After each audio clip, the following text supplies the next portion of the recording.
2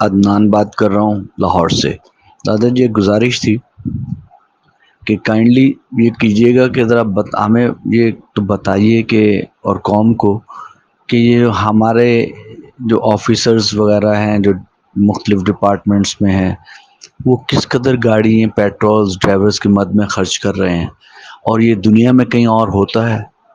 اگر ایسا نہیں ہے تو کائنڈلی اپنے تمام دوستوں کو، جس میں سب آپ دوست شامل ہیں، آپ کے شفقت صاحب ہیں، باقی اور جتنے جو آپ کے جمعے کو روز جو آپ کی بیٹھک ہوتی ہے، کائنڈلی ان میں اور باقی تمام دوستوں کو یہ کہیں کہ ذرا حکومت پر کسی طریقے سے اثر انداز ہوں کہ اگر یہ اربوں روپے وہ بچا کے بیچارے بوڑھے پینشنرز کو دے دیے جائیں تو اس میں کوئی مذاکرہ نہیں ہے۔ بہت شکریہ، السلام علیکم۔ اور یہ دیکھیے بات یہ ہے کہ یہ دنیا کے کسی ملک میں نہیں ہوتا جو یہاں پہ مفتہ لگایا ہوا ہے، اور یہ انگریزوں کا دیا ہوا نظام ہے۔ انگریز چونکہ یہاں پہ لوٹ مار کرنے کے لیے آتے تھے اس لیے انہوں نے یہ مفتے لگانے تھے۔ برطانیہ کے پورے لندن کے اندر 80 گاڑیاں صرف سرکار کی ہیں، اور ہمارے ہاں لاکھ سے زیادہ ہیں پورے پاکستان میں، ٹھیک ہے نا۔ اور پھر یہ مختلف مداد ہوتی ہیں، کوئی امداد آ رہی ہے، اس کا کوئی اسپیشل پروگرام، جیسے اب دیکھیے نا، ہم نے سیلاب سے بچنے کے لیے ایشیائی ترقیاتی بینک سے کچھ پیسے ملے ہیں ہمیں، ٹھیک ہے۔ تو انہوں نے بجائے اس کے کہ اس کے ہم پشتے بنائیں دریاؤں کے یا مختلف شہروں کو محفوظ کریں، انہوں نے فارچونر گڈیاں خرید لی ہیں 3.5 کروڑ دیا ہر ڈی سی او، اس میں کہ پہلے ڈی سی او کو ڈکلیئر کیا کہ یہ فلڈ ریلیف کا کوآرڈینیٹر ہے جی ہمارا اس علاقے کا، ڈی سی او کو اور اے سی او کو، اے سی اسسٹنٹ کمشنر کو، اور پھر اس کو وہ گاڑیاں جو تھیں وہ فلڈ والے کھاتے میں سے لے کے دے دیں۔ اب آپ چیختے ہیں، میں بھی کسی جگہ پہ جا کے چیخا ہوں گا، تو وہ کہتے ہیں یار یہ تو فلڈ والی گاڑیاں ان کو ملی ہیں، سرکار نے اپنے پلے سے تھوڑی لے کے دی ہیں، یہ تو فلڈ کا پیسہ آیا تھا تو اس میں سے ملی ہیں۔ تو میں نے کہا کہ سر فلڈ کا پیسہ آیا تھا بند بنانے کے لیے، پشتے مضبوط کرنے کے لیے۔ انہوں نے کہا راجی صاحب دادیو چھڈو، وہ یار فلڈ بنانے کے پیسے بھی تو کھائے جانے تھے نا، یہ تو ایسٹ بن گیا، وہ مٹی بھی کاغذات میں ڈالی جانی تھی، وہ پتھر بھی کاغذات میں لگایا جانا تھا، انہوں نے کھا جانے تھے۔ انہوں نے وہ فلڈ کے جو ڈیم بند بننے تھے نا دریاؤں کے ارد گرد، وہ فلڈ کے جو بڑے اونچے اونچے پشتے بننے تھے، اس پہ جناب انہوں نے اربوں روپے کی مٹی ڈلوانی تھی اور اربوں روپے کا پتھر لگوانا تھا صرف کاغذات کے اندر، اور گڑپچو کر جانے تھے۔ تو یہ ایک ایسٹ بن گیا یار وہاں کا، ہمارے قومی اثاثے کا۔ تو یہ استعمال کریں گے ان سے بعد اس عہدے پہ آنے والا استعمال کرے گا، تو اس لیے آپ زیادہ دکھی نہ ہوں۔ تو بہرحال جب پورے کا پورا نظام کور تک ٹھیک ہے ڈسپر ہو اپنا، تو آپ کیا کر سکتے ہیں؟ السلام علیکم ورحمۃ اللہ وبرکاتہ۔ میرا نام رحمان علی تارڑ ہے اور میں پھالیہ سے تعلق رکھتا ہوں۔ تو یہ میں ایک ہائی لائٹ کرنا چاہتا ہوں، یہ جو ابھی ایپس رحمان علی تارڑ صاحب، آپ کو کوئی حق نہیں ہے یہ بات کرنے کا اس فورم کے اوپر آ کے نا، آپ وہ بدقسمت قوم ہیں۔ اس ایپ کے اوپر میں نے ڈیٹیلڈ قسم کے 3 ولاگ کیے ہیں۔ میرے عام آپ سیاسی چٹخارہ فروش ہیں اور سیاسی چٹخارہ چاہتے ہیں، ٹھیک ہے۔ میں نے جناب باقی میرا ولاگ چلتا ہے کوئی 20,000 25,000 30,000، یہ 8,000 پہ جا کے ولاگ کا سانس پھوٹ جاتا ہے۔ جیسے ہی ہم آپ کے بھلے کی بات کریں، آپ اتنی بدقسمت اور گھٹیا قوم ہیں، بڑی معذرت کے ساتھ آپ کے بہتری کی بات کر رہے ہوتے ہیں، آپ کو لٹنے سے بچانے کی بات کر رہے ہوتے ہیں۔ آکٹا ایف ایکس کا ایپ ہمارا ولاگ نہیں چلا، یہ ان کے خلاف ہم نے کیا، نہیں چلتا، آپ نہیں سنتے وہ بات، اور آپ مجھے مین کرنے کی بجائے نا اس طرح کے ولاگز کو جا کے مختلف گروپوں میں شیئر کیا کریں تاکہ زیادہ لوگوں تک بات پہنچے۔ میری بات کا آپ کی بات سے زیادہ اثر ہے، ٹھیک ہے نا۔ آپ اگر یہ بات کر رہے ہیں نا جس کو مجھ سے نہیں سنا جاتا، تو ایک عام بندہ کیسے سنے گا؟ اس کی بجائے آپ جو میں نے بات کر دی اور تقریباً 1.5 ہفتہ پہلے کر دیا اور کچھ 2.5 مہینے پہلے کر دیا اور اس سے پہلے کچھ 6 مہینے پہلے کر دیا، اور بات جانا ہے تو وہ ولاگ نہیں چلے ساڑھے، الحمدللہ نہیں چلے۔ یہ قوم اپنی بہتری کی کوئی بات سننا نہیں چاہتی، یہ قوم معیشت کی بات کریں اس کو دندل پڑ جاتی ہے، موت پڑ جاتی ہے، مر جاتے ہیں یہ لوگ۔ معیشت ان کی بہتری کی بات ہے لیکن مر جاتے ہیں، موت پڑ جاتی ہے، موقع پہ فوت ہو جاتی ہے۔ جدو ہولی جی لینا میرا نا، میں تھا مر جانی ہے، تھا مر جاندے نے، موقع پہ فوت ہو جاتے ہیں۔ ٹھیک ہے نا. اس لیے بھائی جان اسی بھی کیا ہے کہ شغل وغل لایا کرو, جگتاں شگتاں کرایا کرو. یہ قوم جہی ہے نا, یہ عمران خان جلسے نچ سکتی ہے, یہ کر سکتی ہے. مجھے غصہ بڑا چڑھ گیا تھوڑی اس گل دے اتتے. یار جہی گل اسی 6 ماہ پہلے کر بیٹھے ہیں, وہ تسی آ کے مینوں اپنا 12 جولائی نو دسن ڈے ہو, ٹھیک ہے, اور میں یہ 12 جولائی سے پہلے کا کام کر چکا ہوں. بہرحال جی مجھے غصہ آ گیا آپ کی اس بات کے اوپر, کیونکہ آپ سنے بغیر جو ہے وہ کر دیتے ہیں. السلام علیکم دادا جی, کیسے ہیں آپ؟ صحت طبیعت کیسی ہے؟ دادا جی آپ سے نا ایک ایڈوائس لینی ہے, مشورہ لینا ہے. رانا جین بات کر رہا ہوں لاہور سے. دادا جی میرے پاس 2 آپشن ہے پریزنٹلی. ایک یہ کہ میری والدہ یہ کہہ رہی ہیں کہ میں کال سینٹر جوائن کر لوں, لیکن میرا ایکسپیرینس نہیں ہے. لیکن میرا ساتھ جو پارٹنر ہے اس کو سارا آتا ہے, اس کو یعنی 5 سال ہو گئے ایکسپیرینس اسی چیز میں.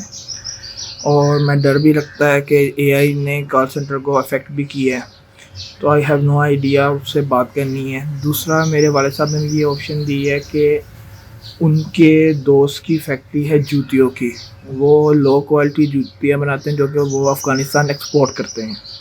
تو وہ بھی ایک رننگ بزنس ہے, گڈ, کافی دیر سے گڈ ہے.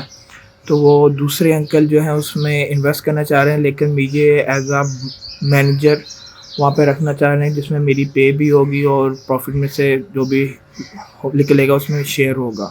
تو I am literally very confused کہ کال سینٹر کی طرف جاؤں جہاں پہ انویسٹمنٹ بہت زیادہ لگے گی, اور مجھے کوئی آئیڈیا نہیں ہے کہ میں کمپینز اٹھا پاؤں گا یو ایس کے, کیونکہ میرا ویزا وغیرہ تو کوئی لگنا نہیں ہے.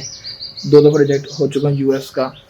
اور دوسری طرف والد صاحب کا ہے جاننے والے, وہ مینیجر کے طور پہ رکھ رہے ہیں مجھے, اور مینیجر کے طور پہ نام بھی رکھ رہے ہوں تو آپ کو اس کی طرف جانا چاہیے, کیونکہ جو فزیکل کاروبار ہے, روپے کی قیمت قدر نیچے آنے کے بعد اس طرح کی چیزیں ہمیں ایکسپورٹ میں سستی پڑیں گی اور ہمیں مارجن زیادہ ملیں گے, تو آپ کو اس کی طرف جانا چاہیے. اس شعبے کے اندر کمپٹیشن بہت ہے. آپ کا ایکسنٹ بتا رہا ہے کہ آپ کو امریکن ایکسنٹ میں جانے کے لیے بہت زیادہ محنت کی ضرورت ہوگی. آپ کو اپنا ایکسنٹ امپروو کرنے کے لیے, اپنا لہجہ امپروو کرنے کے لیے, اور آپ کو بہت زیادہ ٹریننگ کی ضرورت ہے. 3 ماہ 6 ماہ کی ٹریننگ کے بعد ہو سکتا ہے کہ پھر بھی آپ مسترد ہو جائیں. میں آپ کا پہلے 2 دفعہ امریکہ کا ویزا مسترد ہو چکا ہے. میں آپ کو فردر ریجیکشن کی طرف نہیں بھیجنا چاہ رہا یا گائیڈ کرنا چاہ رہا. آپ چپ کر کے وہ سستے جوتوں والا جوائن کریں, پھر مہنگے جوتوں والا شعبہ دیکھیں, پھر اس میں جو ایکسپورٹ شروع کریں. ابھی کل کے پروگرام میں ایک صاحب کہہ رہے تھے کہ جی شلوار قمیض تو ہم بھی سی لیتے ہیں لیکن ایکسپورٹ کا آرڈر کوئی نہیں. اس طرح کے لوگوں کو پکڑ کے نمائشوں میں جائیں, ٹھیک ہے, جوتوں کی نمائشوں میں جائیں. افغانستان کی کوئی نمائش نہ چھوڑیں, جو بھی وہاں پہ ہو اس نمائش کے اندر جا کے اپنے آپ کو رجسٹر کروائیں, اور رجسٹر کروا کے اپنا سٹال لگوائیں اور اس میں وہ چیزیں بیچیں. یہ ضرور کرنا ہے آپ نے, ٹھیک ہے. تو جوتا بہترین آپشن. السلام علیکم دادا جی, آپ سے ایک سوال پوچھا تھا. 13 جولائی کے پروگرام میں کسی صاحب نے کہ وہ ڈویڈنڈ پے آؤٹ کیسے ہوتا ہے, کب لیا جاتا ہے, مطلب سال کا لیا ہوا اس کا بھی ایک ہی ہوگا اور مہینے کا لیا ہوا اس کا بھی. تو بھائی اس کی سائز جو ہے نا وہ یہ ہوتی ہے کہ آپ کو جب بھی کمپنی ڈویڈنڈ پے آؤٹ کرتی ہے تو وہ اس کی ایک کٹ آف ڈیٹ دیتی ہے کہ اگر اس نے آج اناؤنس کیا اور اس نے کہا کہ جی 5 اگست تک جس کے پاس یہ ہولڈنگ ہوگی اس کو ڈویڈنڈ پے آؤٹ ہوگا یا بونس شیئرز ملیں گے, تو اگر آپ نے اس کو 1 اگست کو بھی خریدا ہوا ہوگا تو آپ کو اس کا فل ڈویڈنڈ ملے گا اور فل اس کے وہ تمام چیزیں ملیں گی. یہ ہے اس کی سائز. آپ پلیز, آپ نے پتہ نہیں آپ سوال کو کسی اور طرف لے گئے, آپ نے ڈائریکٹلی اس کا کیا نہیں. آئی ایم سوری اگر آپ اس چیز کو مائنڈ کریں. نہیں جی بالکل سوری نہیں, پرسپیکٹیو ہوتا ہے گفتگو کا. آپ کسی کی بات کو کیسے سمجھ رہے ہیں, میں کسی کی بات کو کیسے سمجھ رہا ہوں. آپ بھی درست ہو سکتے ہیں, میں بھی درست ہو سکتا ہوں. وہ یقیناً ٹیکنیکل کے اوپر پوچھ رہے تھے نا کہ ایک بندہ جو ہے وہ سارا سال بھی شیئر ہولڈ پہ رکھے گا اور آخر سال کے بعد جب پروفٹ ملنا ہے تو اس کو اتنا ہی پروفٹ ملے گا. یہ انہوں نے پوچھا تھا. میرا خیال ہے ان کا سوال انہوں نے وہ نہیں پوچھا تھا کہ بک کلوجر کب ہوتا ہے اور بک کلوجر کے سے پہلے آپ اپنا پھر ایکس کب ہوتا ہے اور ایکس ہونے سے پہلے آپ اتنی ڈیٹ کو خرید لیں تو آپ کو پروفٹ ملے گا, نہیں خریدیں گے تو نہیں ملے گا. یہ میرا خیال ہے نہیں پوچھا تھا انہوں نے وہ پورے سال کا پوچھا تھا. تو میں وہ سمجھ پایا, آپ یہ سمجھ پائے, آپ نے اس کا یہ جواب دے دیا. چلیے کوئی بات نہیں. السلام علیکم دادا جی, میں سہیل بات کر رہا ہوں نیو یارک سے. آپ کا پروگرام پچھلے 8 سالوں سے سن رہا ہوں اور بہت کچھ سیکھا آپ سے. اللہ پاک آپ کو صحت تندرستی دے اور لمبی عمر دے. میرا آپ سے سوال یہ ہے کہ میں نے D H A prism phase 9 میں 2 پلاٹ خریدے تھے, ایک کنال کا اور ایک 10 مرلے کا. 10 مرلے والے کا پوزیشن لیٹر مجھے مل چکا ہے, لیکن کنال کا پوزیشن لیٹر ابھی تک ملا نہیں ہے. یہ میں نے پلاٹ خریدے تھے 2015 میں انویسٹمنٹ پرپس کے لیے.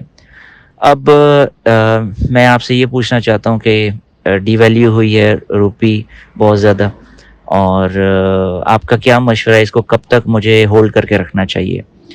میرا دوسرا سوال آپ سے یہ ہے کہ مجھے کنگز ٹاؤن رائیون روڈ پر ایک سوسائٹی ہے, وہاں پہ گھر جو ہے انسٹالمنٹ پہ مل رہے ہیں جو وہ بنا کے دیں گے. اگر میں وہاں پہ کوئی گھر خریدنا چاہوں, 5 مرلے کا بھی ہے, 3 مرلے کا بھی ہے, 8 مرلے کا بھی ہے, تو آپ کیا سمجھتے ہیں کہ کیا یہ صحیح میں چیز خریدنے جا رہا ہوں. میرا ارادہ یہی ہے کہ اسے میں ایز اے فیوچر یوز کے لیے میں رکھوں. فیوچر یوز کے لیے آپ نے جو پرزم کے اندر پلاٹ خریدے ہیں وہ رکھیے. کنگز ٹاؤن جو ہے میری انفارمیشن کے مطابق اپرووڈ نہیں ہے ابھی تک, ٹھیک ہے. اپلیکیشنیں ان کی ادھر ادھر گھوم رہی ہیں, اور نارملی یہ ہوتا ہے جیسے کبیر ٹاؤن کے اندر فراڈ ہوا ہے, جیسے انہوں نے ایک نئے نام کے ساتھ ایک نئی اسکیم لانچ کر دی ہے اور ساتھ میں ایک ٹی وی چینل بھی خرید لیا ہے تاکہ ہمارے خلاف کوئی میڈیا کے اوپر خبر نہ آئے. لیکن کوئی بولے نہ بولے, دادا تو بولے گا نا, اپنی نوکری کے اوپر لات مار کے بولے گا. تو وہ کبیر ٹاؤن والا فراڈ جو ہے ان کا ایک فیز جو تھا اس کا بھی پورا حصہ اپروو نہیں تھا, انہوں نے وہ اوور سیلنگ کر لی ہوئی ہے. اب وہ ایل ڈی اے کے ساتھ رابطے میں کسی نہ کسی کیئر ٹیکر گورنمنٹ میں کوئی نہ کوئی فراڈی آ کے ان کو اپروول دے جائے گا. جیسے پی ٹی آئی کے دور کے اندر جو پچھلے 50 سال سے ایل ڈی اے نے لوگوں کو قبضے نہیں کرنے دیے تھے وہ انہوں نے لیگلائز کر لیے تھے. وہ اسلم اقبال نے, ٹھیک ہے, لیگلائز کر دیے تھے, پیسے پکڑے تھے اس کے, بڑی لمبی دیہڑیاں لگائی تھی اس نے. تو اسی طرح یہاں پہ بھی لگ جائے گی, لیکن فی الحال وہ نہ کوئی پارٹی اتنی اچھی ہے, نہ اس کی ریپوٹیشن اتنی اچھی ہے, فراڈیے مشہور ہیں, اور یہ آپ کو جو ہے گھر کا خواب جو دکھا رہے ہیں یہ بس وہی وعدہ ہوگا جیسا ہم سے وعدہ ہے کہ ہم جب اس دنیا سے رخصت ہو جائیں گے تو جنت میں جائیں گے. ٹھیک, اب تک کے لیے اتنا ہی. اگلے ولاگ کے اندر آپ کی خدمت میں پھر حاضری ہوگی. اللہ تبارک و تعالیٰ آپ کو آسانیاں عطا کرے اور آسانیاں خلق خدا میں تقسیم کرنے کی توفیق عطا کرے.